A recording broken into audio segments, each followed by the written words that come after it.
benefited from the student loan debt relief announcement by the Biden administration? How many of you have student loans or have maybe still grappling with them and things like that, and were relieved to see the student loan debt relief kind of take place? Give me a yes in the chat if you are still dealing with student loans. A lot of people still are. I know people in their 60s that are still paying their student loans. For many people, it becomes a life debt. And I wanted to start off kind of talking about student loans today because that was kind of one of the first things that was on my mind. Because I read in Inside Higher Ed that this is apparently not a given thing, that there are lots of states in or Republican districts that are actually trying to challenge student loans. They're trying to reverse the forgiveness.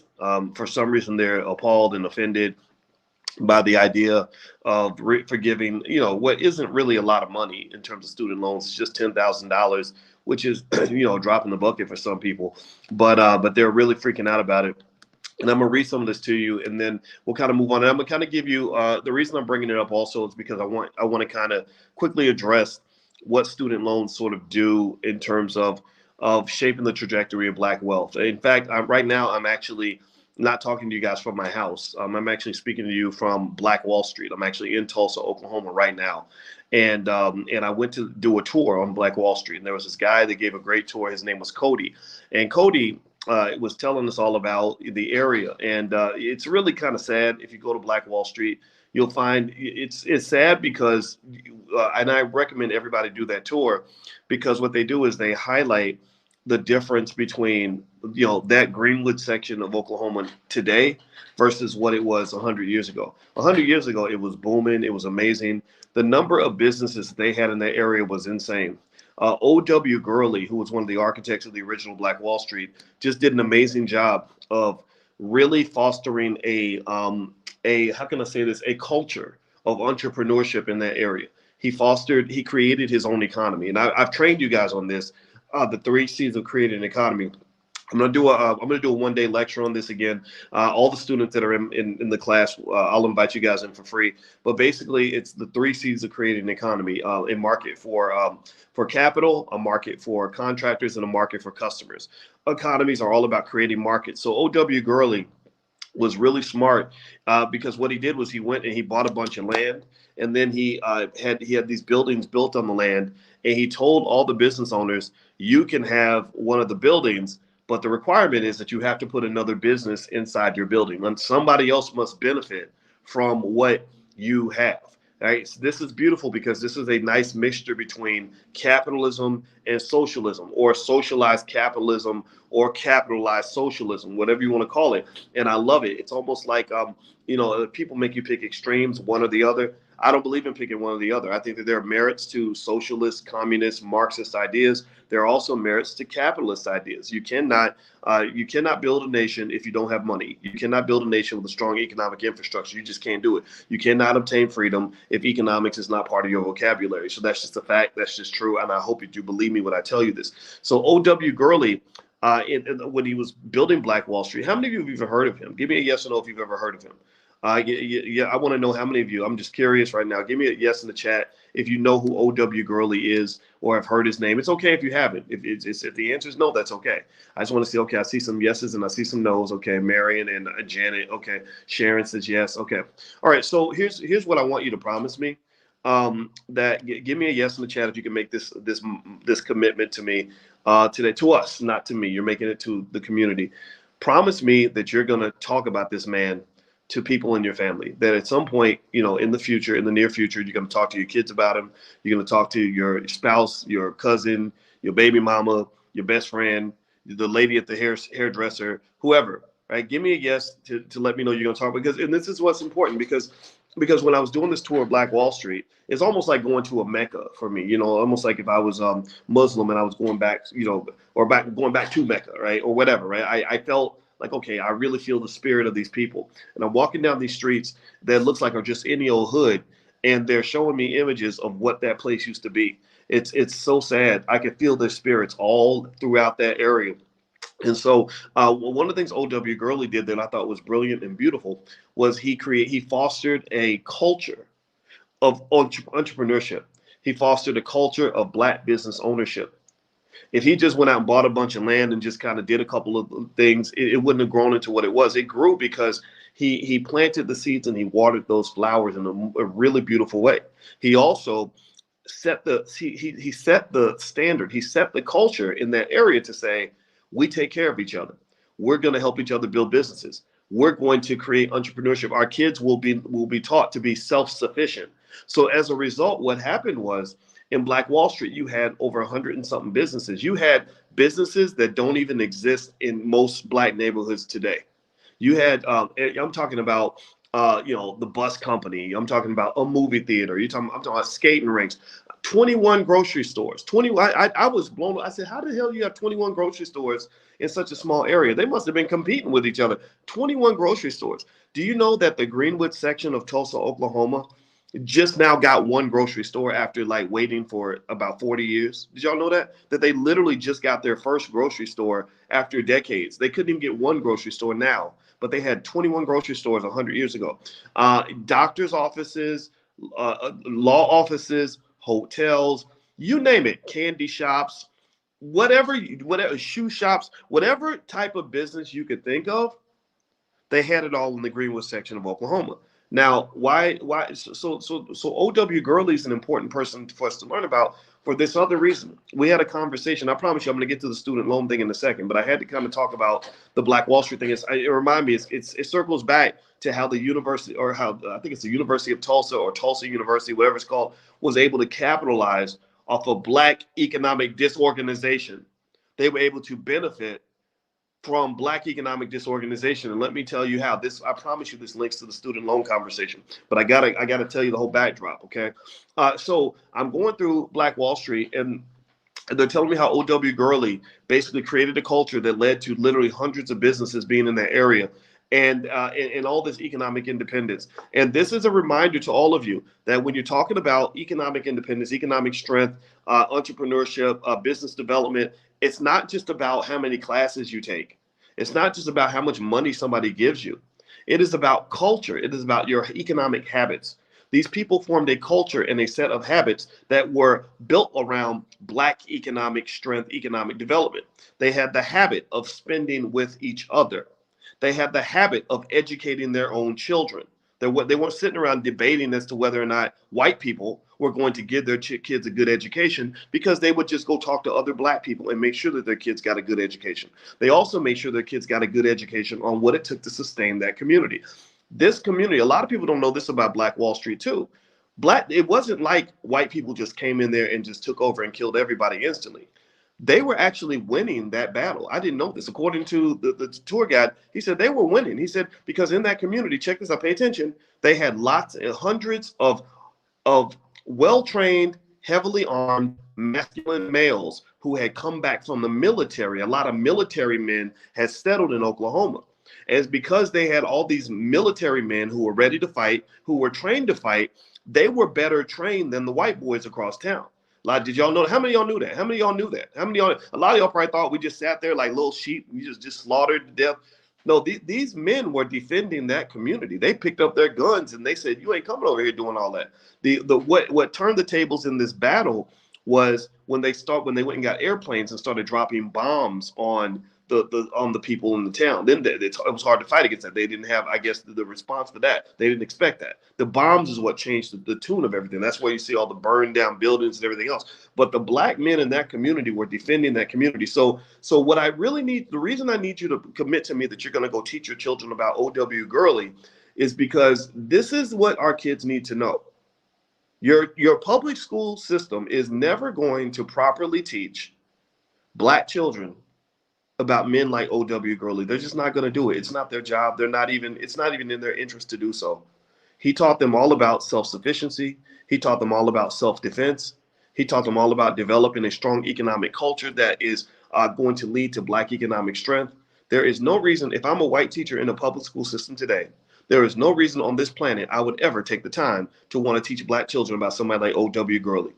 So what I'm saying to you is that is your job. That is your job. If you don't feel comfortable, that's okay. Just bring them to me. Bring them to me. I talked to the tour guide. His name was Cody. And I asked Cody, I said, Cody, I want to bring you into the Black Business School because I need people to hear the real story of Black Wall Street. He talked about how a lot of movies got it wrong, how a lot of people made films and didn't give anything back to the community. And I felt kind of bad because we made a movie called Resurrecting Black Wall Street, and it didn't make a ton of money, but we didn't, we didn't do everything we were supposed to do. So I was kind of paying my own reparations for that. But anyway, long story short, I'm going to bring him in because I need y'all to hear what I heard.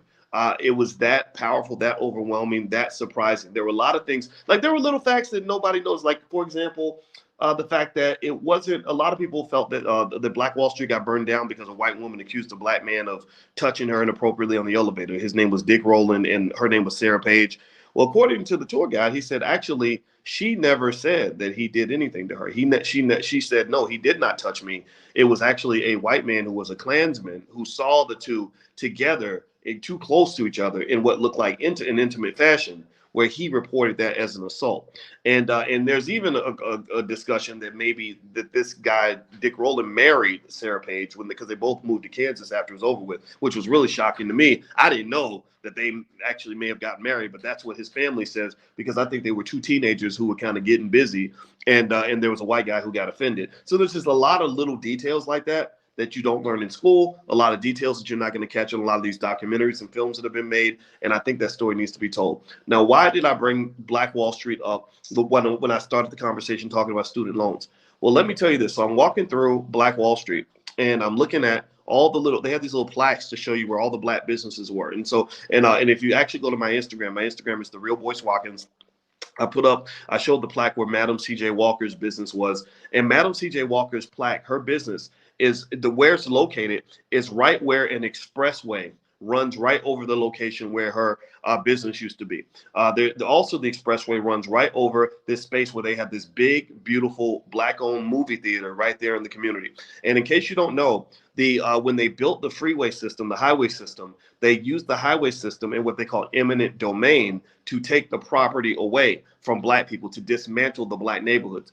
The white neighborhoods, white communities, white folks did not want the expressways going through their communities, but what they did strategically all throughout the United States, Detroit, St. Louis, Tulsa, they ran the freeways right through the Black neighborhoods. So they literally ran the freeway right over Madam C.J. Walker's business. They ran it right over where they had this big Black movie theater. So I'm looking at the Madam C.J. Walker plaque and all the other plaques that are there for these businesses that are not here anymore.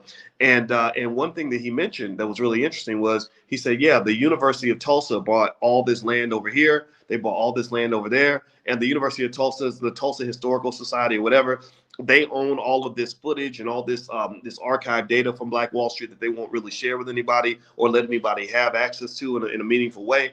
And basically, it made me think about student loans. And I whispered to my sister, I said, Tulsa, the University of Tulsa is able to go out and basically take all the money, the excess cash that these universities have from student loan debt, and they're going out all throughout the country and buying Black neighborhoods, including Black Wall Street. This is just one of 100 different places I've seen where universities, because they've been so flush with cash, they have literally become the Pablo Escobars of the American economy. If you remember, Pablo Escobar's problem was that he had too much money. He was a big dope dealer. He had too much money, and he had to stack it up in these stash houses, and the money was stacked to the ceiling. He didn't know where to put the money. The rats would eat $2 billion a year of his money because he had so much of it. So the universities have become the Pablo Escobars of the American economy because they've saddled so many people with student loan debt and continuously jacked up the price of tuition beyond the rate of inflation.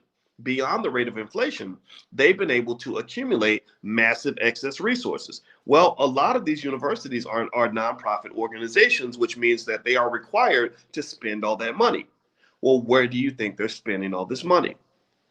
They're doing these massive land grabs where they're buying tons and tons of land all around the university. Well, many of these universities are surrounded by the hood. Yale is surrounded by Black people.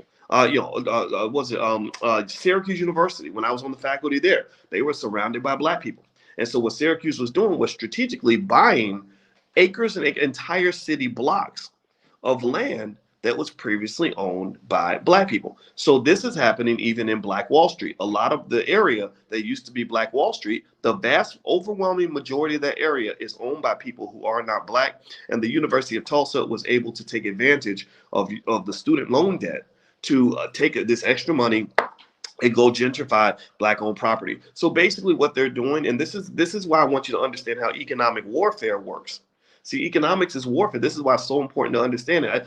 I don't teach you economics every single day. I'm out here every single day, and I've been doing this for years. I don't do this every day because I want you to just be able to go out and buy a Lamborghini or a new pair of shoes or a Gucci belt. You can do all that if you want to, but that's childish stuff. That means nothing to me. That's just fulfilling the childhood need we all had to buy the stuff we couldn't afford. I teach you these things because if you don't understand economic warfare, then you will never understand how to obtain freedom in America. You must understand how economics is used to liberate you and also how economics can be used to enslave you. In fact, the whites in Black Wall Street engaged in massive economic warfare after Black Wall Street burned down. A lot of people don't know that they rebuilt a big chunk of Black Wall Street after it was done. But a lot of white-owned companies said, we're not going to sell to the Blacks. We're not, anybody trying to rebuild in that area, we're not going to sell to them. That's economic warfare. And then also, they when they went and filed their insurance claims, almost all the claims were denied. Well, that's economic warfare. The only claim that was actually paid was to one guy who actually was so light-skinned that he could pass for white, and he checked white on his box on his application, and they paid his claim because he was white. All the other Black businesses got their claims denied, millions and millions of dollars. And at that time, it was maybe about $2.7 million. I would guess that in today's dollars, you're talking about probably over $100 million. I don't know. I don't know what 2.7 million in 1921 translates to today, but that's economic warfare. But here's the thing: the Black folks in Black Wall Street, they bought from each other. They created a culture of entrepreneurship. They created their property. They knew how to defend their property. Well, that's also a type of economic warfare that actually worked in our favor. So what I really want you to understand is that economics is competition. Economics is war. You cannot, it's like playing in a basketball game. You cannot win a basketball game if you keep giving the ball away to the other team. So ultimately, you got to learn how to keep the ball to yourself. Okay. So that was my 2 cents on this. Now, the last point I want to make on the student loan tip, let me just share this with you, is just in case you're wondering, if you go to my Instagram is the real Boyce Watkins. I put a list of deadlines and dates for the student loan thing, where you can apply and when the forbearance, whatever they call it, where they're stopping you from or they're allowing you not to make payments, the deadline for that, but then also when, how to make sure you get your $10,000 back. It's also going to be taxable in some states, untaxable in others. And right now the Republicans are looking for ways to sue to stop the student loan forgiveness. And that's unfortunate. I think it's kind of petty. I think it's ridiculous, especially given all the money that was thrown away with the PPP loans. And so ultimately, that's another funny thing that's going to work out one way or the other. But here's the other last piece on student loans that I want you to understand is how student loans link into not just our aggregate Black wealth competition or our Black wealth journey, but also in your specific Black wealth journey. I was listening to an analysis by an editor of Bloomberg, and everything he said was stuff that I agree with. These are things I've been feeling for probably about 15 years now, and I think 15 years ago, I had literally been teaching college students for about 12 years. So 15 years ago, I'd been more than a decade in this game in terms of experience with universities and teaching. 15 years ago, I was actually at Syracuse, and I started to realize some of the things that he mentioned in this interview. And what he did was he did a good job of explaining not just that universities have allowed the student loan debt crisis to fuel massive tuition increases. They've increased the price of tuition at rates that just are clearly unacceptable. But also, the college degree is not giving the bang for its buck that it used to be. It's become, for many people, for at least half of all Black college students, it's become a bad investment. A 4-year degree for half of all Black college students is a bad investment. Now, I want to make that clear. This is not saying that college is always a bad investment. I'm not saying that at all. College is fun. College, you can learn a lot. You go to college, you get a degree in engineering, or you become a dentist. You're going to make money off that. It's going to take a lot of work. But if you like teeth, or you want to be a medical doctor, if you like blood and cut people open and all that, that's fine. I wouldn't do it just for the money. And the reason I wouldn't do it just for the money is because if you ask me which is harder, I don't know, you answer to me, you give me an answer to this question. Which do you think is harder? Spending 8 years in medical school after you do your 4 years in college, or however many years you got to do, so you can make, say, $500,000 as a surgeon? Or is it easier to just spend maybe a year or two intensely learning how to be a great entrepreneur? So that maybe you find that one product that sells for $20, you're selling, 3,000 units a month. Next thing you know, you're making $700,000 a year. Which is easier? Do you think that going to school for 10 years is easier than becoming an entrepreneur and intensely studying for a couple of years? I would say that if I could do it over again, I'm glad I have my PhD. I mean, it really helps me a lot. I'm able to analyze and break down a lot of things because my brain has been just super stretched and tested for so many years. But man, if I could do it over again, I probably wouldn't have gotten a doctorate. I would have done something similar to what I'm actually observing here in Tulsa. In Tulsa, my brother actually does work out here with a lot of venture capital funds, stuff like that. And they've got things like this incubator called TechStars. You may have heard of it, maybe not. But what they've done is they've gotten these really smart people. Many of them are black. In fact, I bumped into a lot of them. Some of them actually came through the Black Business School. I didn't know that. They just came up and started talking to me. And what they're doing is they're training them on how to run these amazing businesses and how to scale them. And most of the people that are coming through TechStars are, if they're not millionaires already, they're going to be millionaires soon. In fact, most of them are probably in their 20s or early 30s, and most of them have already made over $1 million. And many of them are going to become billion-dollar unicorns. Their companies will anyway, or they're going to, or maybe their company will be worth 100 million or something like that. And I was really impressed by that because I said, here you're getting not just formal education, but you're getting actual skill that translates into something that you truly value. So what I would encourage you to consider is what the Bloomberg editor was saying in his interview, which I agree with 100%, as he said that a 4-year degree isn't the only way to get what you need to move forward. It's really all about obtaining the skill necessary to do whatever you want to do. So there's a young guy I know who didn't enjoy being an engineering student in college. And what I did was I showed him that there are literally online universities that take less than a year to go through, that are designed by companies like Apple and Google and backed by these tech companies, Microsoft, et cetera, because they're like, look, we just want to show you what you need to know so you can come work for us next year. And these options, I think, are just as good as going to a 4-year university. And also, you're not saddled with all that student loan debt. So I would make sure, if you're raising kids, focus on skills, make sure they have skills, not just the degree. Because when I was teaching on college campuses, I saw a lot of students graduating with a degree, but having no skills. And I don't care who you are, if you got a degree and you walk up in my office, if I hire a lot of people, I hire people all the time. I hire lots of young people. And if you can't show me a skill, you're not going to get the job. Now, you might show me, now, if you can probably get away with not showing me a degree. I don't even ask if you have a degree. I tell you what my specific problem is. And if you have the skill to solve that problem, then, excuse me, and you can prove it to me, then I will hire you to solve that problem. I don't care if some university, tapped you on the forehead and gave you a piece of paper. That doesn't mean a whole lot to me. It doesn't mean that it means nothing. It just means it doesn't solve my problem. Do you understand? Okay, so teach that to your kids so that they can avoid these student loans, which are a huge deterrent to the ability to build Black wealth. Many of our best and brightest, most educated Black people are going to die with a negative net worth. That is not progress. Now, if you are in that category, don't be embarrassed. Don't feel sad. Don't beat yourself up. Some things you might want to do to flip the script a little bit is I really am a big fan of different forms of life insurance, whether you're talking about even a term life policy, which ends at 30 years from now. But at the same time, that means during those 30 years, if you die, then there will be somebody that will have a positive net worth because you existed. I think that's a great way to leave some wealth. And then the reason term is not so terrible is because your term policy price is going to be lower than a whole life policy. And but after 30 years, by that time, you'll have had time to accumulate some wealth. You'll have some stocks, maybe have some real estate, some things like that. You could put them in a trust, pass them down, either low tax or no tax, depending on the situation. So ultimately, I think a good death plan for all of us. I wouldn't call it a death plan. Let's call it a transition plan because I don't want death sounds so grim. But that transition plan is really critical. So make sure you have a game plan because, again, this is a war, and we have to make sure that the other soldiers in this war are going to be prepared. The soldiers in the next generation of this war are going to be our children and grandchildren. I want to make sure that none of my kids are fit for slavery.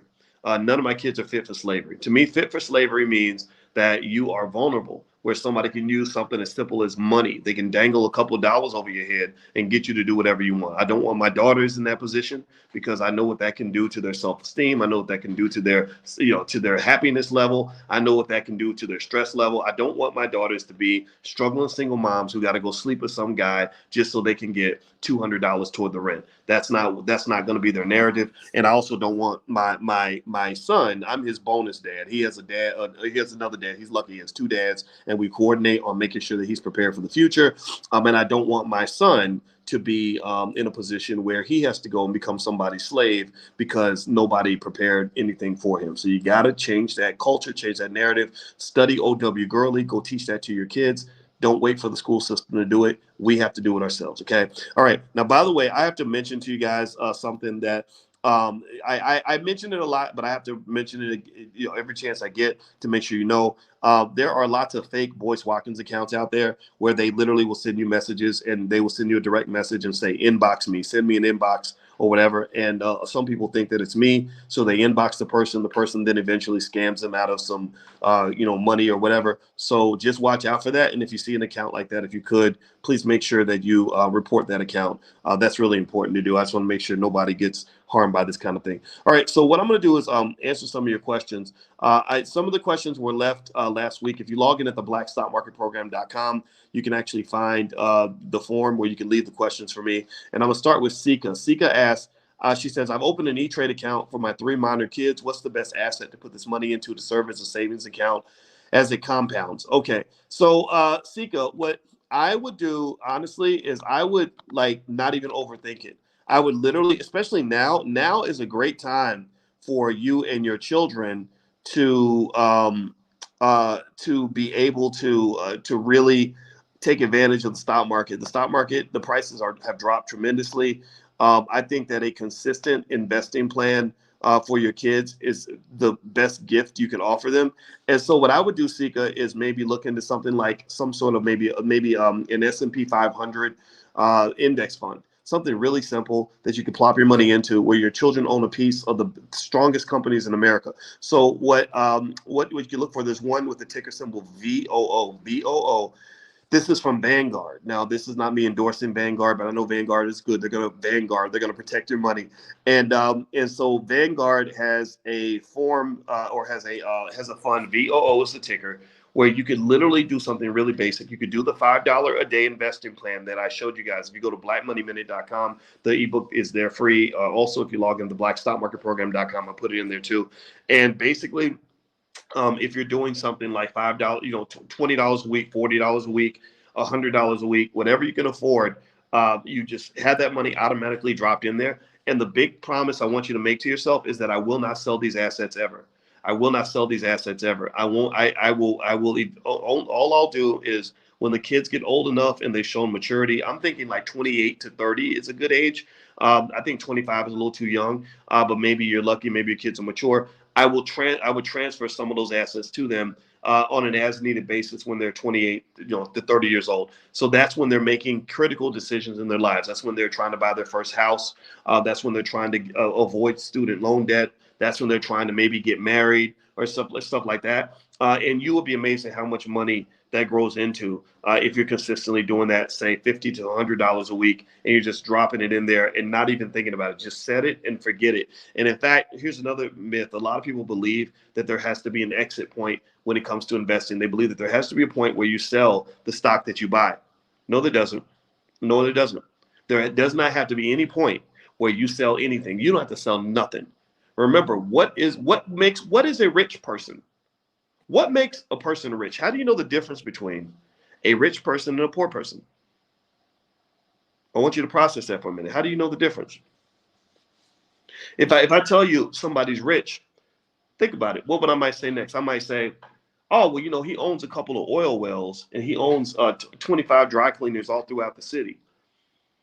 You'll be like, oh, yeah, okay, I get it. Yeah, oh, wow, he's rich. Or if I say, oh, yeah, she's really wealthy. She owns, you know, 10 hair salons and 20 rental properties all throughout the state. You'd be like, oh, I get it. That makes sense that she's rich. So what's the common denominator here? Eric, you have it right. It's accumulated assets. It's what they own. It's what they control. So think about this. What if that lady who owned the 5 hair salons and 20 rental properties just sold everything?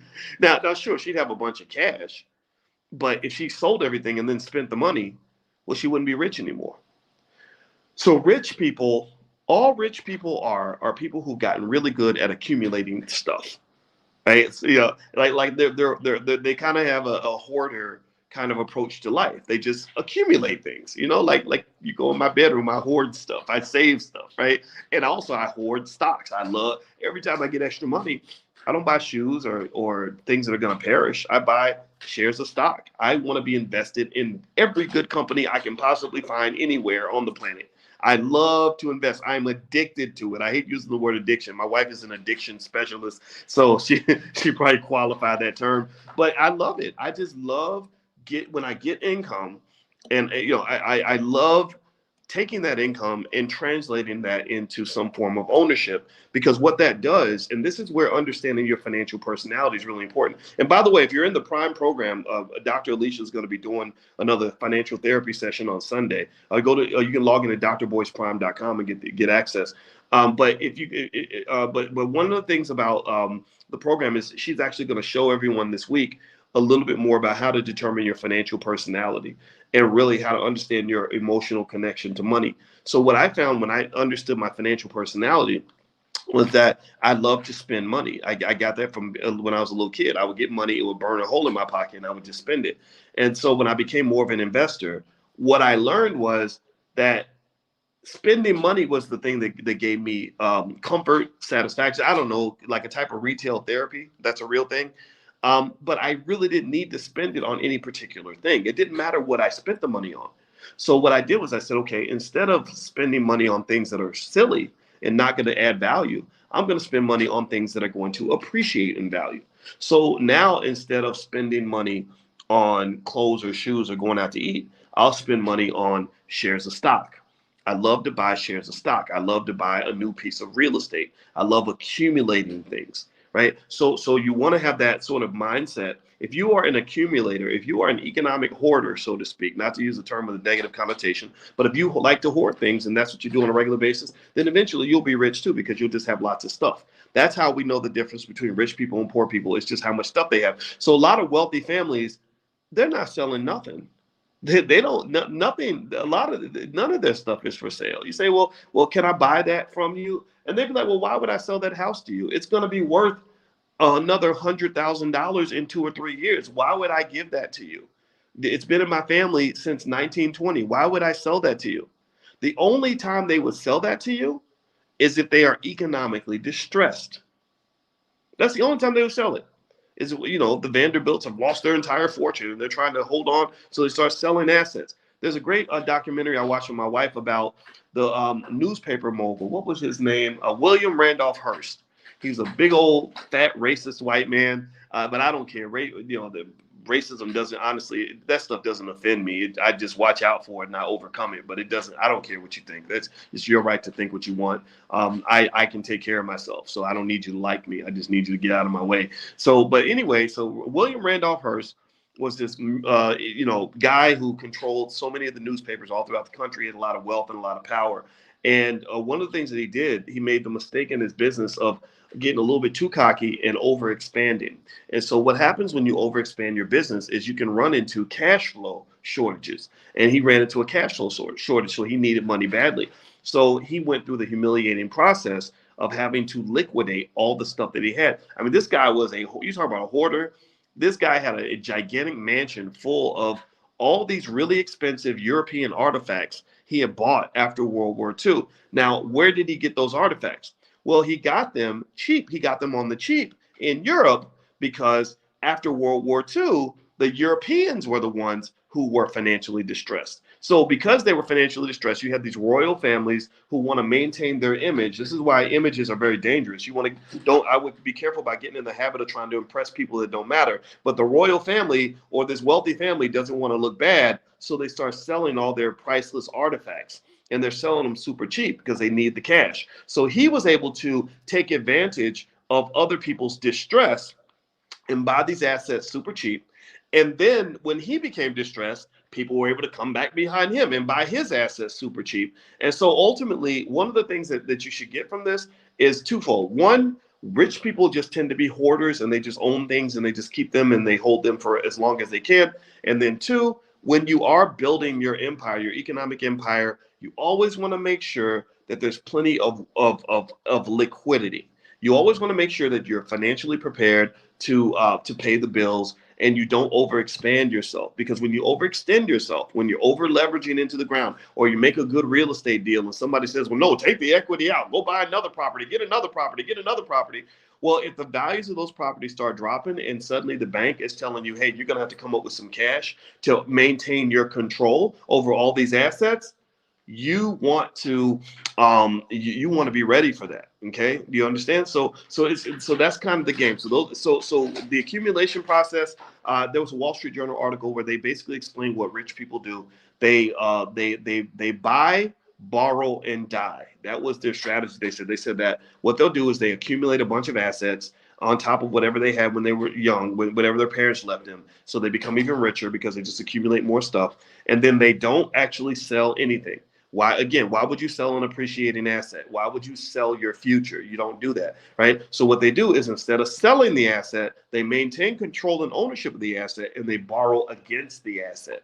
They borrow against it. So that helps them maintain whatever lifestyle they want to maintain. And then when they die, they're able to pass these assets on to their children, and their children are pretty much able to take control of these assets tax-free in certain situations. They put them in a trust or whatever the case may be, and they just pass it on to their kids. And they just sort of pass the ball. So a lot of wealth in America is locked up wealth. It's locked up. And the only time it gets unlocked is when you have an opportunity to get them to kind of come outside, so to speak, meaning that you find a moment of vulnerability. This is why poor economic conditions, a lot of people think that during a recession or a depression that it's just bad for everybody. No, it is a great opportunity for the people that know how to play economic warfare. If you are in a position to where you've been protecting your cash and getting ready for a downturn, you're able to go through and acquire distressed assets at a bargain basement price. I was just watching, anybody else watch House of the Dragon? There's a show on HBO called House of the Dragon, which is a prequel to Game of Thrones. Game of Thrones, my wife and I love it. We watched every episode all the way to the end. Now we watch House of the Dragon, and we love that too. It's a great show. Anyway, in House of the Dragon, there was a part where there was this guy called the crab feeder, and he was a scary, ugly-looking dude who was like killing everybody. And he took control of this little area, and they were trying to get rid of him because he was causing so many problems, so much havoc. Well, the problem they had, and they had the big dragons that could just blow fire on you, but the problem was the crab feeder and all his soldiers would hide in the caves. Whenever they saw the dragons coming, they would just hide in the caves so the dragons couldn't get to him. So they said, we got to find a way to lure him out of the caves. So long story short, they set a trap and they get the crab feeder, the bad guy, and all his troops to come out of the caves. Like hundreds of them all came out of the caves. And that's when the dragons all came in and blew fire and killed everybody, right? And so what's the moral of the story? What am I saying? Well, what's going on there, which reminds me of economic warfare, is that they were locked in, they were caved out, they were protected, they were safe. They had their position, they were holding their position, they couldn't be touched. The minute they became vulnerable, that was when the opportunistic opposition stepped in and took them out. Right? So the same thing is true when you talk about owning things like property. There are people that will sit on property, sit on land, and say, we're not selling. I'm not selling. I don't need to sell. Oh, it's not for sale. Well, what can we offer you? Well, we're not here to sell. So you know what the bank will do, or the corporation will do, or whoever will do if they really are thinking in terms of economic warfare? They'll just sit there and just watch. They'll be like, oh, okay, she's 80 years old. How much longer is she? I heard that she's a little bit sick. Or we heard that their family is fighting over the assets, and and the mother pass it down to the kids, and the kids are all fighting each other. Maybe we can take advantage of that. Or we heard that they're having financial problems and their money's tight right now, so maybe we could take advantage of that. Do you understand? They're waiting for you to come outside. You buy something, you own it, you sit on it, and that's where you are the strongest. Just like House of the Dragon, when that guy was just sitting and holding his position, holding his asset, which was his security, he was holding that territory and just sitting still. They couldn't touch him.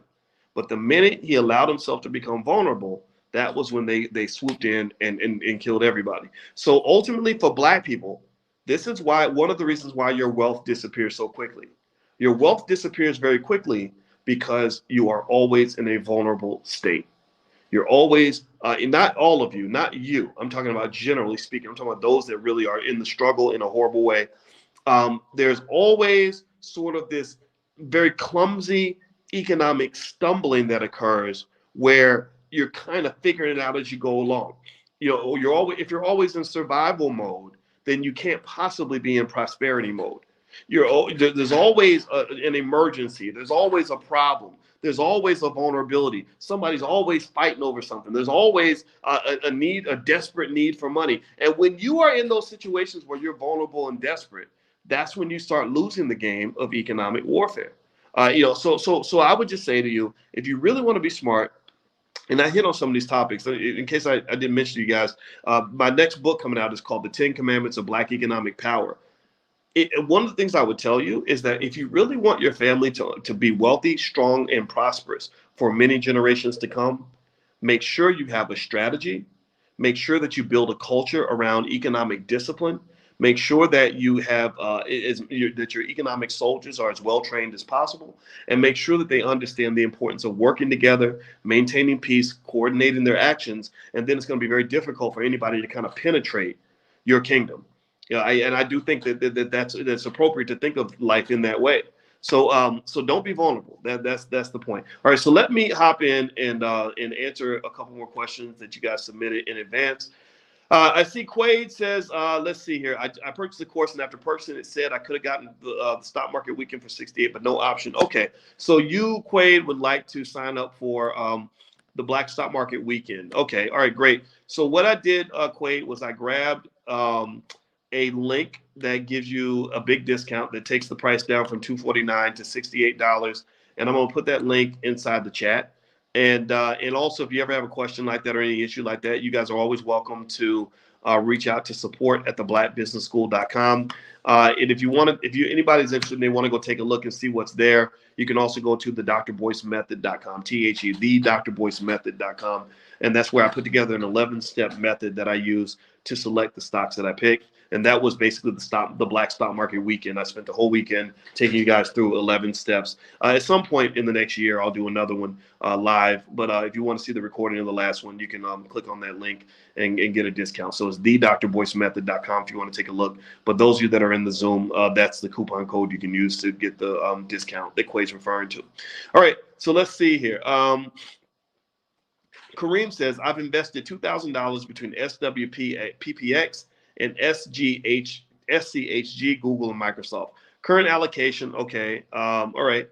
For a 20-year time horizon, should I choose a fund like XLY or XLK to replace Google and Microsoft? Okay, well, one thing I'm going to say is I'm not really going to tell you, what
and then not selling might be a good route to go. Sharif Gamble says, I joined the recurring income course. The question is there an order in which I should start the courses? Um, I would say, Sharif, that if you joined the passive recurring income program, drboyceprime.com, that's the URL, drboyceprime.com. If you did join, what I would do is start with, depending on what you want to know, but I would start with the introduction to investing with stock options. That way you can learn the basics of stock options. You can learn calls and puts. You can learn sort of how options work. And then you can move into the lectures that involve selling the options, which is where the passive recurring income component of the class comes from. That's the part that shows you how to generate income. I think selling stock options right now is a good way to go, just because the market is so bearish and so ugly. Even if it's bullish, people feel like it's eventually going to get bearish again. So so the thing is that selling is always a bearish move. That's what you do when you think prices are going to go down, but you don't want to necessarily always sell your stock. But I sell the options. That way I can maintain ownership of the stock, but still generate some sort of income. So the URL, if you want to log in and get access to everything, is drboyceprime.com. So feel free to go take a look. All right, so let's see here. I see a question that says, any discount with actual tickets for events? Are you talking about the convention, All Black National Convention?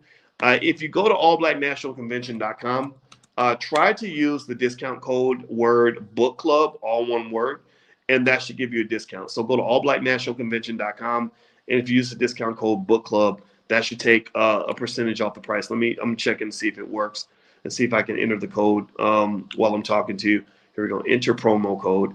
Yeah, when you log in, when you click on tickets at the top left, there's something that says promo code or enter promo code.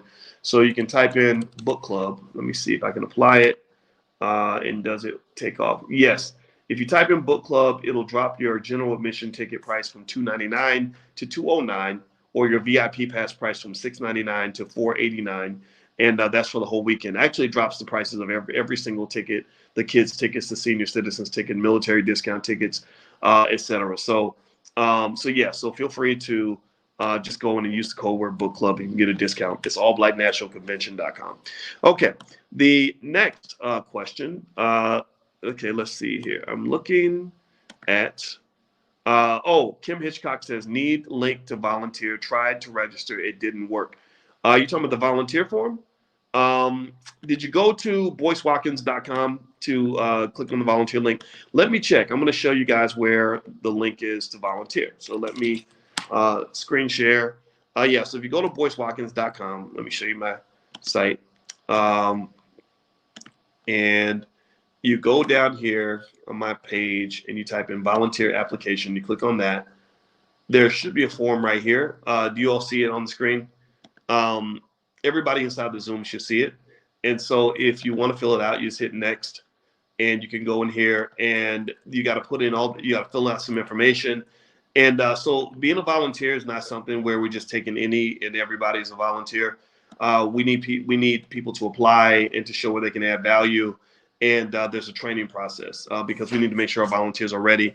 The email sent this morning does not work. You can't complete the form through the email sent. Let me see here. I recommend resending the email with updated links. Yeah, I will. I'm surprised by that. Thank you for telling me that. Yeah, so I'll just send it out again. So thank you for telling me that. I appreciate that information. But yeah, or for now, you can go to boycewatkins.com. You can find it there too. Yeah, so sorry about that. I had no idea. I normally test my links when I email things out. So I wonder if something happened where the link went bad. Okay, now I'm feeling a little bit awkward. Sorry for that.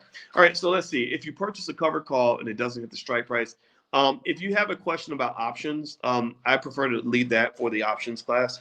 The Prime program is going to meet this Thursday at 2:00. So log in at drboyceprime.com and you should be able to find the information there. Now, if you did the boot camp, that's not the same as the program we're in now. The boot camp is over. All that material is yours for life. It's just there. It's not going to change at all, right? No new sessions, no nothing. But if you decided to stick around and you wanted to do the Prime program, you can log in at drboyceprime.com.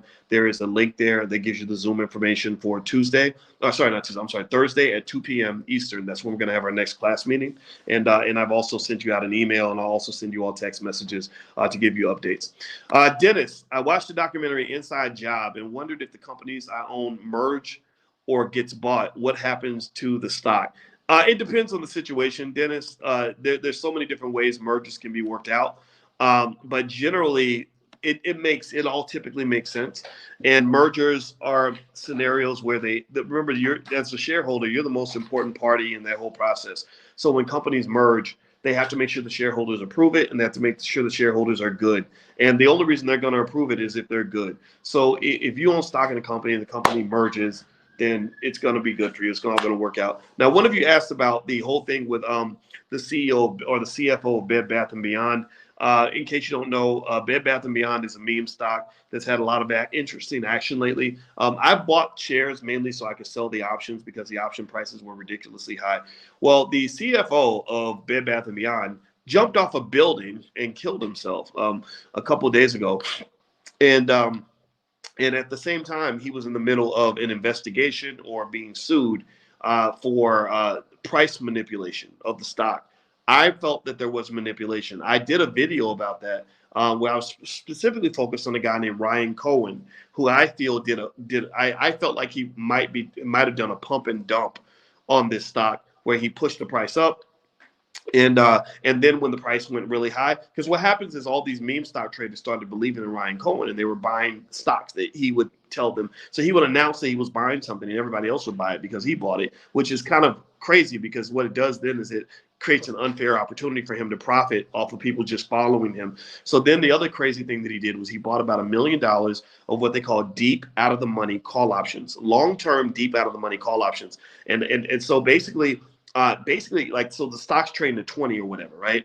And he buys a call option that has a strike price of like 80, and they're like 8 months out into the future. So here's what that is. Here's what that says, right? Because remember, he's an insider to the company. He's an influential guy. So people are paying attention to what he does. People are following him.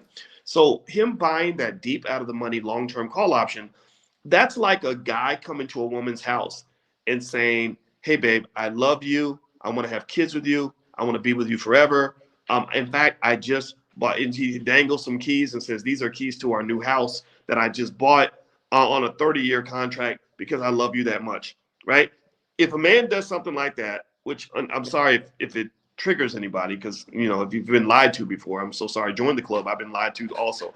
But if someone does something like that, you're thinking, okay, they're serious. They're making a long-term commitment. Like this is the real deal. So then what happens is you start to reciprocate. You start making equally ambitious commitments to the relationship because you're thinking, oh, they're in it with both feet. So I'm going to jump in it with them because I want to be that ride or die girlfriend or wife or whatever. Right. And then you find out later that it was all a hoax. And it's a terrible crime. It should probably people should be able to prosecute for stuff like that. In fact, I had a relative who used to do stuff like that to people, and it made me really sad. He would just say whatever the woman wanted to hear, and they get pregnant in 3 or 4 weeks. Then they get married 6 weeks later, and he would be the dream man until she started finding out what he really was all about. And he just did this process over and over again. That's why you got to research people before you invest in them. Just like you research your stocks, you got to research the human beings that come in your life because they can either be assets or they can be asses. So you got to make sure they're assets and not asses. But anyway, long story short, that's what Ryan Cohen did to the meme stock investors. He made them think that the stock was going to fly to the moon, that he's going to be in it for the long haul, that he's going to make this company great again, and everything's going to be wonderful. I believe that was all a sham. In fact, by the way, can you guys still hear me? Give me a yes. Give me a yes in the chat if you can hear me, okay? Let me know you can hear me because I want to make sure I'm coming through okay. I'm not sure my audio. Okay, thank you, Tara and Janet. I appreciate that. Okay, so what happened? So that's what led me to say, wait a minute, this guy, I think he might have manipulated the stock. Like, this is crazy. And I did a video about it, but I didn't hear anybody else talking about it. And so a few days later, I saw the investigation. There's been a class action lawsuit filed against him as well as that CFO. And that was when the suicide took place, unfortunately. And so that's what it is. It's sad, but it's, and this is what happens. This is why you got to be careful when you play in the world of meme stocks. If you play in the world of meme stocks, just be ready for anything because what's happened is that there's just this really bad market where there's not good transparency. The regulations are iffy. There's a lot of market manipulation. There are whales in these meme stock markets that are profiting off of people's lack of information or ignorance. and you don't want to be caught in the crossfire of that. So be really careful if you invest with meme stocks. Let's see. How do Inez is asking, spell his name. You talking about O.W. Gurley? Yeah, I think it's Gurley, O.W. Gurley. Yeah, if you just type it into Google, Google should be able to find it. But look up this guy, teach your kids about him. He's every bit as important as any white man you've ever learned about in school. And you learn about lots of white men, so you need to learn about some of the great black men and great black women too. Let's see, Cedric, can we do a class on life insurance? Yeah, we can. And I know somebody who could teach that class, so I'm going to get on that actually. Actually, you know what? I'm going to talk to my insurance agent today, and I think I'm going to ask her. We already talked about it a little bit, but I'm going to follow up with her. And if I can't get her, I'll find somebody else. I know a lot of great insurance people. Lydia, how do you do the math with savings bonds? The current interest rate is 9.62% for 6 months. At $1,000 invested, assume 5 years. Okay, so what you would do is you would add 1 to your interest rate. So if your interest rate, which 9% is a pretty high amount for a 6 month period.